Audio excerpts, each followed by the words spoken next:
Okay, so lecture 17 has been too long, looks like, and this is the last section of our lecture 17. So here I'm going to talk a little bit about our exam 1 and format, review, things you might practice and things you might expect in your test this Monday.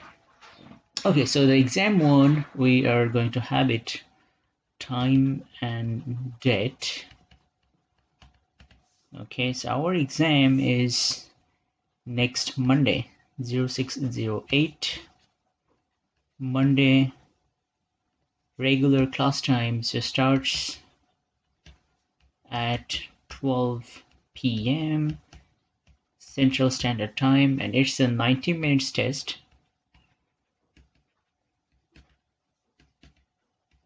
Okay, so you'll get 90 minutes for completing the test. The exam question will be posted via Blackboard.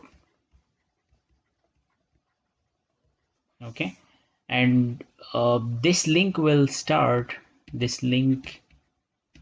be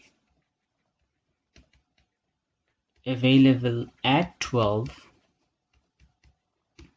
and it will close at 1:30 p.m. Central Standard Time. Okay, so once you are done, then you will see another link for submitting your exam. Just another link on Blackboard that will say upload your exam here. Upload your exam 1 here. Okay, so this will be open. This link will close at 1:45 p.m.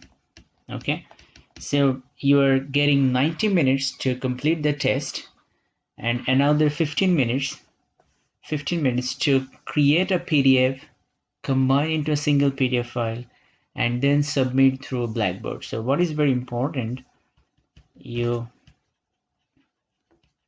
create a PDF. Okay, create a PDF file by combining all the pages. Okay, and submit one single PDF file.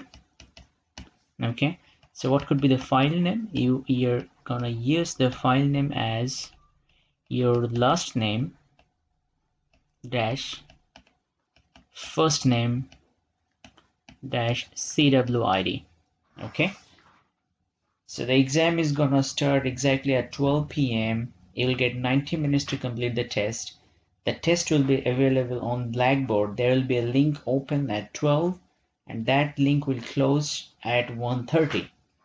Once you are done, but you can create a PDF file. You can use your cell phone to take pictures and create PDF, combine into single file, use the file name as your last name dash first name dash CWID, then submit through the link, upload your exam 1 here. Okay, so on the exam, if you want, you can take a printout, or if you don't have a printer, you can write on your own paper and scan your work. All right, so printing is not necessary. You can work on your white paper, clearly show all the steps, and then create the PDF and then just submit through it. Okay, so let me show you what you are going to see in the test day. So this is our course homepage. All right, in the course homepage, if you go down, then you might see, you cannot see it right now, you will see at 12 p.m. these two links will open. Access your exam 1 question here and then upload your exam 1 here. So access your exam 1 question here. Once you click there, then you can start your test. So read the instructions carefully. It would be, you can only access the question once. Okay, the link will automatically close if you log in from multiple devices multiple times. The exam is for 90 minutes, starts at 12 p.m. and the link will close at 1:30. There will be some watermark or QR code in your exam. Please ignore those from calculations. You do not need to write any answers in this section. So when you access the question by clicking on this link, you might see some open boxes to put answers. You don't need to put any values in this section. Do all your works in a separate white paper and submit via a separate link available on Blackboard. So this submission link is just next one. Upload your Exam-1 here. So this link will also open at 12, but it will be available to you till 1:45. So you'll get an extra 15 minutes. Okay, this is not AM, it should be 1:45 PM. Okay, so you will get another 15 minutes to create a PDF, combine into single PDF file, and then submit through this link. Okay, use the file name as last name, first name, CWID. So in this submission file, you will submit all your works and the first page, that is our academic honor code. So both these pages you will combine into the single PDF file. So with the questions, I'll talk about the questions in a minute, but before going to that section, let me show you what you are going to get along with the questions. So you are going to get a formula sheet. So there I have the formula sheet. Let's click on that. It will take us to the formula sheet. An exam first page. Let me open both these two.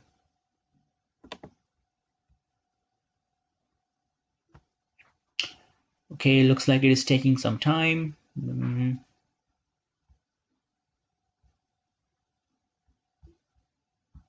Okay.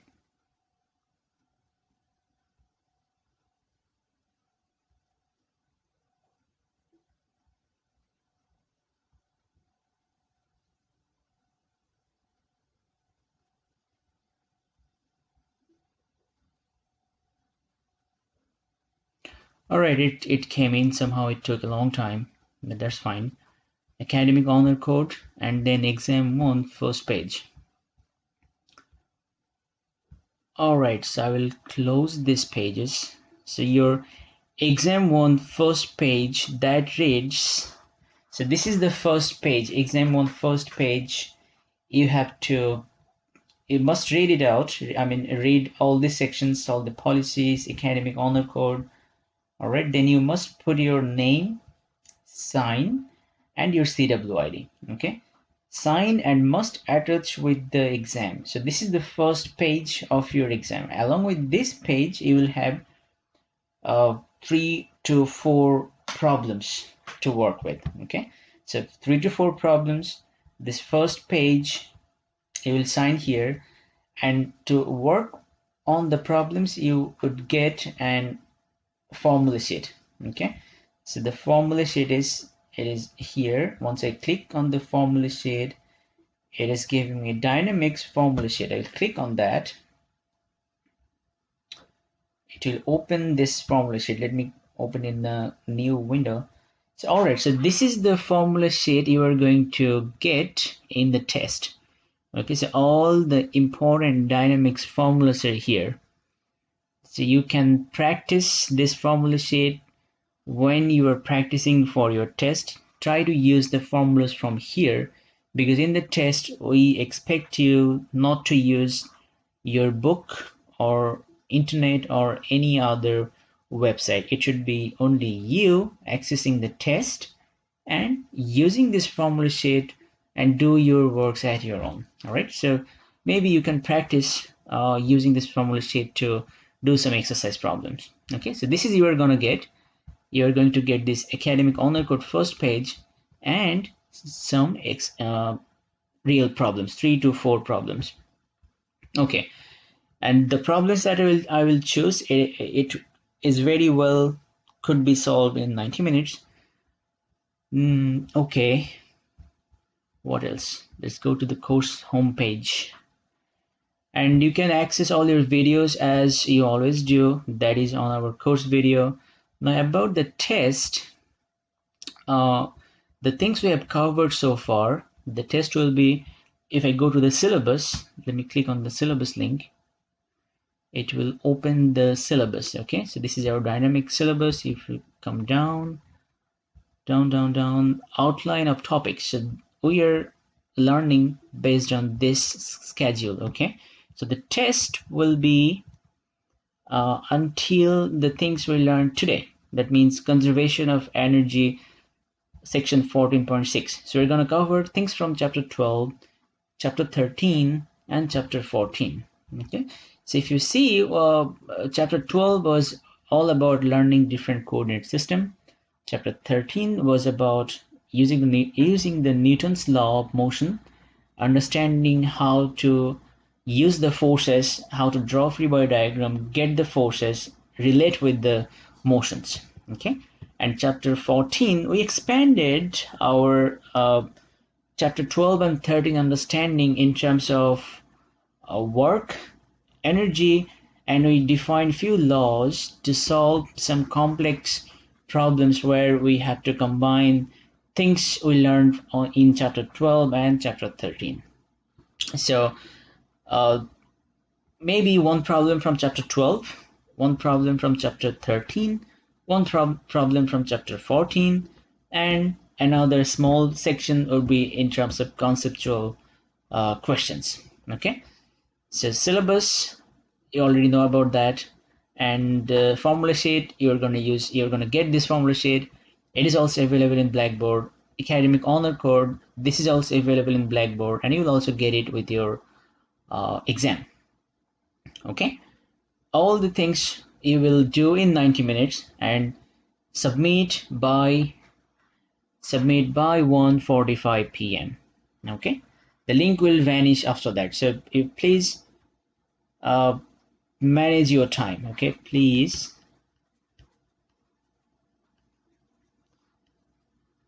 manage your time. So if you want to email me, it may be very difficult for me to keep track of emails.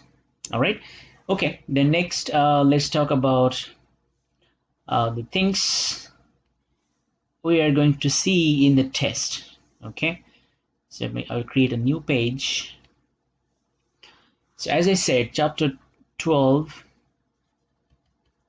you might have one problem that could be 25 to 30 points. Okay, chapter 13, one problem, 25 to 30 points. Chapter 14, one problem,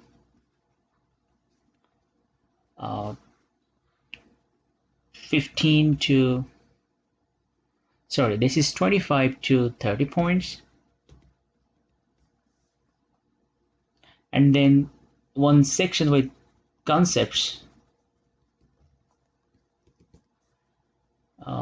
maybe we might have multiple choice,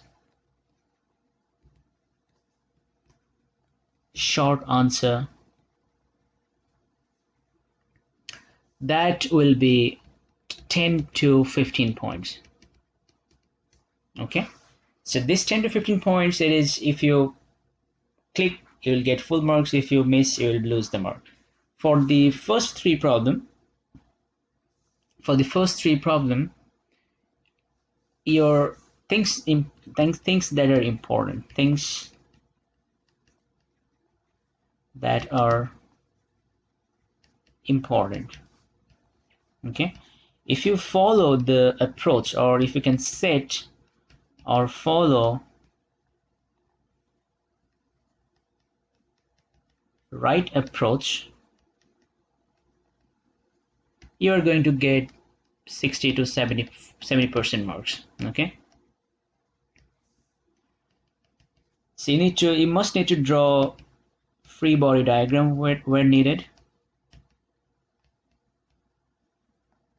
and or kinetic diagram where needed. So that is your 10% of the marks, okay?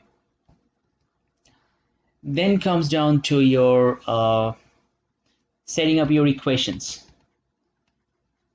Setting up equations. So that is basically your approach. So by approach, I don't mean you just write down what you're going to do, not that. By approach, I mean you go one by one, step by step. Okay, so by this approach, I mean work step by step. Show all the steps. Okay, show all the steps. All right, and that means if you have to do your equations, show how you work with the equations. If you need to draw diagrams, show your diagrams, and on your diagram you must show what is your coordinate system. So another thing to look at here, setting up the right coordinate system. Okay, so this is, let's say, 70%, this is 10%, and I look for coordinate system as well. So this is 5%, so 70, 10, 5. So how much? 85. And your final answer, if you have everything right, but still you get the wrong answer, you're getting about, let's say, 75 to 80% marks. Okay, and your final answer, that depends, there's a 10 to 15%. Okay, so I'm just giving you a rough estimation of how the grading is going to be and what things you need to focus. You need to focus on your coordinate system, on your right approach, and approach means showing all the works, all the steps, all the equations you're using, and diagrams are important. I look for your free body diagram and kinetic diagram, and then you get the final answer. It may happen, and it happens a lot, like you know everything, you have said the problem correctly, but just due to the calculator issue or just putting up the wrong value, you're getting a wrong answer. So if you get a wrong answer, everything is correct, you will just miss, let's say, 10%. Okay, but about 80% marks, 75 to 80% marks you are getting if you are setting up the right approach. Okay, so that's the things you might need to remember. Now about the problem type. If we want to talk about that, so what we have learned so far in our chapter 12. We just talked about the kinematics of our particles. Okay, kinematics of particles. So in this case, we started looking at a particle motion in a straight line. Okay, so when a particle moves in a straight line path, we set our coordinate system, maybe rectangular coordinate system, right? XY coordinate system. Then we looked at the particle who is moving in a curvilinear path. Okay, this is another common case. I have a particle that is moving in a curvilinear path. In that case, our coordinate system, we looked at normal tangential, and normal tangential depends where your particle locates, right? The coordinate system moves with the particle. So let me draw it here. Here your normal, this is your tangential coordinate system. If the particle is moving forward, tangential is always tangent to the path, and normal is normal direction. So once you have that, a particle moving in a curvilinear path, and if I define that in terms of normal tangential components, then what happens? Then I have to define my motion components in terms of normal and tangential. So let's write down what we're getting. We're getting our velocity v would be v normal. There would be a normal component of the velocity, u normal plus v tangential, u tangential. Your acceleration has a normal, u normal plus a tangential, u tangential. Okay, so your velocity acceleration has normal and tangential components. So, and normal and tangential acceleration components we could find out, that's in the formula sheet, right? A tangential and a normal, we'll get it from our formula sheet, right? A tangential and a normal. Now, a normal, that relates our velocity and the radius of curvature. So radius of curvature rho, that is also uh, a big formula. We don't need to memorize. We will get it from the formula sheet. So if we know the path function, dy over dx whole square, square root 3 over 2, d square y over dx square. Okay, so I can use this rho to find our a normal, which is v square over rho. All right, so what about a tangential? A tangential is nothing but my change in velocity v dot. So a lot of cases we will know our path function. Okay, so this path function would be known. Path function would be known. Let's say we say that as s. If your path function s is a function of horizontal position, let's say that is 0.5 x squared. Okay, so now you can find your path y distance in terms of x. You do the integration, you do the differentiation depending on what is required. Now if your path function is given as a function of angle, let's say f is given as y is given as a function of angle. Okay, so let's say y is given as a function of angle theta. So that means we're looking at our cylindrical coordinate system. Okay, so in that case we're going to use cylindrical coordinate system. If it's in 2D, then we're going to use our polar coordinate system in 2D. So polar coordinate means r theta, cylindrical coordinate means r theta and z. Okay, three-dimensional, this is 3D. In 2D, just r theta. Now, so all these components we're going to find out looking at what things are given.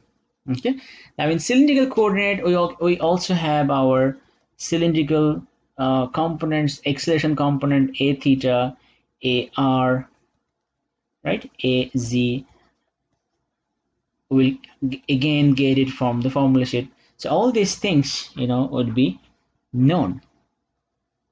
So in the kinematics of particle, we started with particle moving in a straight line. Then we talked about particle that is moving in a curvilinear path. And then we saw if that path is dependent on xy system, that is rectangular components, or that path is a function of angle, that is polar coordinate. If it's in 3D, then we're looking at cylindrical coordinate system. Right, so in section 12, from 12.1 to 12 point, I don't remember, 12.9 probably, or 12.8 or 12.9, we talked about all these different coordinate systems. To do all these things, sometimes we had a case like constant acceleration, or we know the path function, what is the velocity, what is the acceleration. So for rectangular components or rectilinear motion,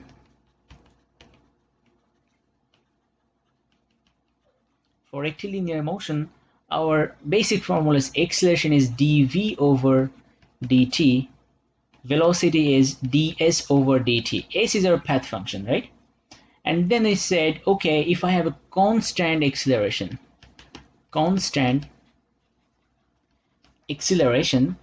then we can derive few formulas with this basic two, just for our purpose of finding some unknown quantities. I can find my final velocity in terms of initial velocity, at, final position, s naught plus v naught t plus half a t squared. We can also find velocity with this third formula, which is v naught squared plus twice a s minus s naught. Okay, so all these things in case of rectilinear motion. And then when it's in curvilinear, then we're taking our normal, tangential, or polar, or r theta z, which is cylindrical coordinate system, right? In that case, we have set of equations for curvilinear motion, how to find the components. All right. We also talked about something called relative motion. In case of relative motion, we looked at two cases. One, when particles are in rectilinear motion. So rectilinear motion. In that case, we looked at the relation between the motion of two blocks or three blocks that are connected through pulley system, how the motion of one is dependent on the motion of another. So we looked at the physical setup, right? Then we find our total length of the cord with respect to the blocks. So there are procedures to find out the total length of a cord looking at the blocks. That means we have to define our position coordinate. Depending on that, we will write our total length of the cable. Then you will differentiate to get the velocity relation, differentiate again to get the acceleration relation. That is for rectilinear motion. Then when you have curvilinear motion, in that case, we are no more on the rectilinear state. We have to find the motion of one particle with respect to another. That means we're just going to use our vector components. So let's say I have to find out the velocity of a particle, let's say VB. That is, in terms of relative motion, I can find in the velocity of one particle VA plus the relative velocity of B with respect to A. So right, so this is our relation of relative velocity. Now in the test, maybe you know VA, you use your vector components to find VB. Ultimately you have to find your relative motion of B with respect to A, or relative acceleration. So you can write down from V to acceleration. Okay, I hope this is going to make sense. I mean, we're going from straight line to curvilinear, then different cases we're looking at, different motions, different quantities.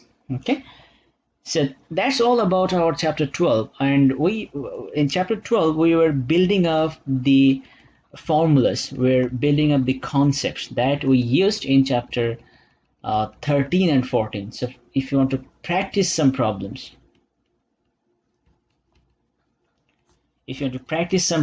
for getting more good grasp on the theory, you might try from chapter 12, 66. This is your book problem. Okay, end section problems. So chapter 12, 66, 44, 84, 88, 86.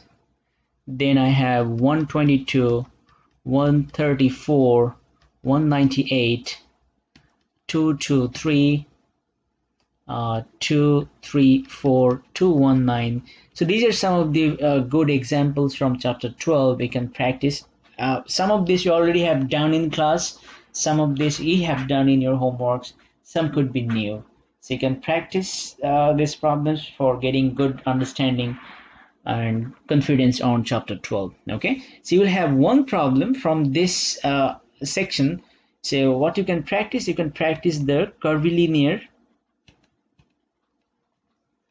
and rectilinear velocity and acceleration type problems from these sections, and the ones I did in class and the ones you did in the homework.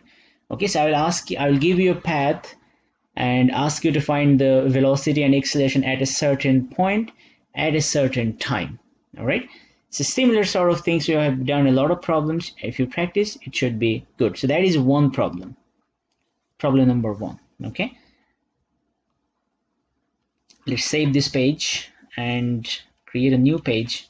So then we had our chapter 13. So once you are comfortable on chapter 12, chapter 13 is just use the idea of chapter 12 and apply in terms of particles with forces. So here we have particle motion plus external force. Okay, so just a very little addition is coming here. So particle motion, in that case, motion could be rectilinear. That means you may use XY coordinate system. Particle could be curvilinear, so your normal tangential coordinate system.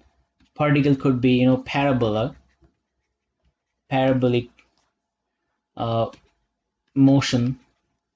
So that could be, you can divide into XY components and set your constant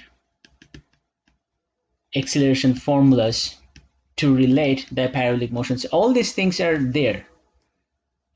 What is new? The equations of motions. So on that part, external force part, you are going to basically look at the equations of motion, right? Equations of motion. When you do that, we're looking at two diagrams. Kinetic diagram and our free body diagram, okay? So you relate kinetic diagram with the free body diagram. That means summation of forces is equals to mass times acceleration. Okay. Now, if our problem is given in terms of rectilinear motion, we'll divide our forces in terms of x and y components. So maybe we can write summation of force in the x, mass times ax, summation of force in the y, mass times ay.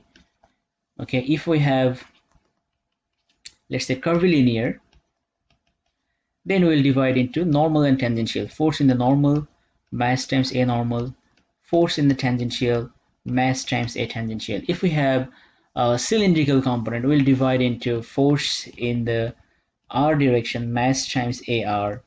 Force in your theta direction is mass times a theta, r theta z coordinate. So it is pretty straightforward. Okay, in statics you looked at the right hand side was 0. Now in dynamics, on the right hand side we have things to work with, and the things to work with on the right hand side, that is all our chapter 12 understanding. Okay, so you can expect one problem from this chapter 13 with it's a combination of external forces with the particle motion. Okay, so how different forces are contributing to the motion of the particles. We did a lot of examples, you did a lot of homework problems, so practice those. And if you want some extra practice problems,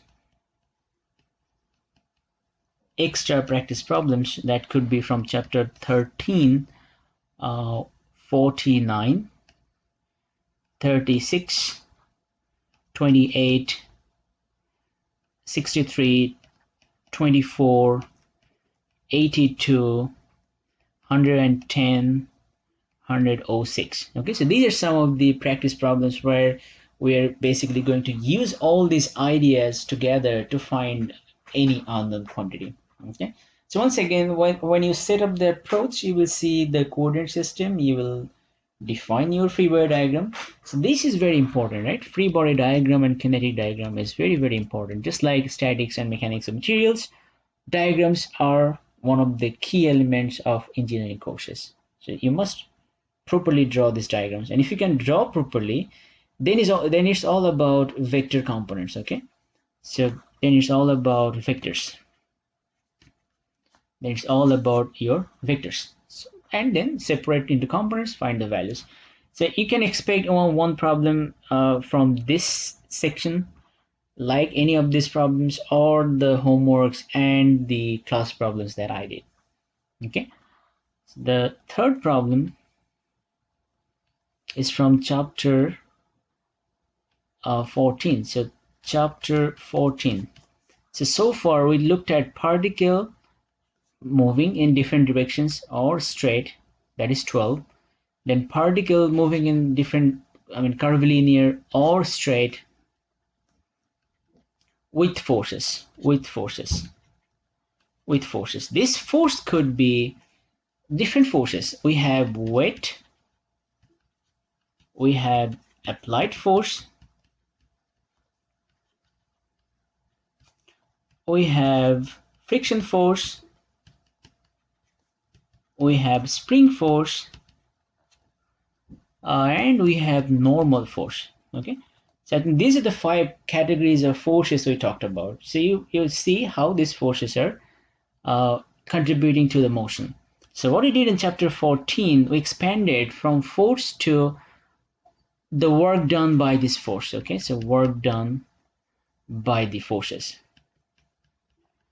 So while finding the work done, we saw some force do positive work. So you would keep track which force does positive work, which force does negative work, and why they're positive, why they're negative. Okay, and from there we talked about the work energy formula. Okay, so to solve our similar sort of problems, particle moving in certain path with some external force, that is the basic thing. Particle moving in a path with some external force, how to find the motions. Okay, to do that, depending on what is given and what we need to find out, so we will based on solve based on information given and what to find out. Okay, so we'll set our approach looking at the problem statement, what it tells us, what the statement gives us, and what I need to find out. Okay, so to do this, maybe I need to use our work energy formula. Okay, if we need to use that, please do. And then from work energy, on the last section on chapter 14, we just try to find out the energies in terms of kinetic energy and potential energy, T2 plus V2. Okay, so T1 is the kinetic energy, half mv1 square. Potential energy, in that case, this formula when we have all the conservative forces. So conservative forces due to the gravity, potential energy due to the spring and gravity. So these two are conservative force. Okay, so that's Vg1 Vsp1 equals to half mv2 square plus the potential energy due to gravity, potential energy due to the spring.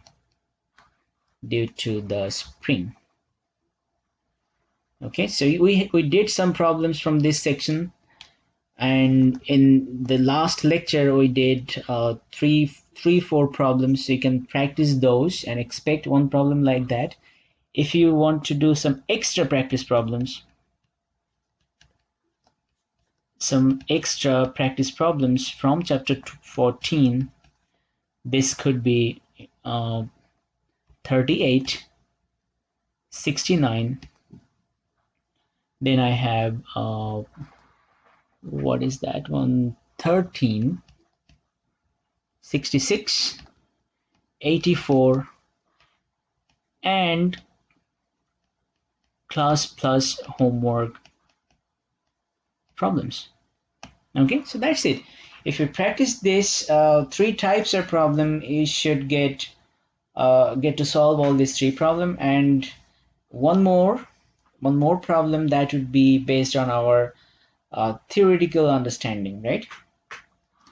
Conceptual things. So this 3, if it is 30, 30, 30, 90, so 3 problems may be 25 points plus 30 plus 30. So this is maybe chapter 12. Maybe it's a potential case. Okay, it's not certain. Maybe from chapter 12, 25, chapter 13, I have a problem with 30 points. Chapter 14, another 30 points. So 30, 30, 60, 85, plus 15 could be your concepts. Okay, conceptual understanding. Okay, so that's all your 4 problems, and this 4 problem you will access once again. Before I finish, you will access this 4 if you go to Blackboard course homepage. In our course homepage, you will access the questions in this link. Access your exam question here. You will just look at the questions, after looking at, solve at your own paper. If you can print out, it's fine, no problem. If you cannot print out, just write on your paper. This will close at 1:30. You cannot access after 1:30. And then you will get extra 15 minutes. Upload your exam through this link. Upload your Exam-1 here. So you must submit by 1:45 p.m. It's not a.m., it should be p.m. Okay, I would correct it as p.m. So you'll get 15 minutes extra to create the PDF, scan, use the file name as this, last name, first name, CWID, and then submit your work by 1:45. Okay, and you will get 2 pages extra, that is your academic honor code. Must sign here. You will get the formula sheet. Let's see where this formula sheet. So it should be this formula sheet. You will use this formula sheet to solve all your questions. Okay. I'm thinking, do we have anything else to talk about? All right, so if you have any questions, just send me an email. If I have missed any talking points, I will send out through email. Okay, I think that's all I had to talk. I don't remember anything to talk about. So if you have any questions, send me an email. I will I'll discuss about that. Okay, thank you.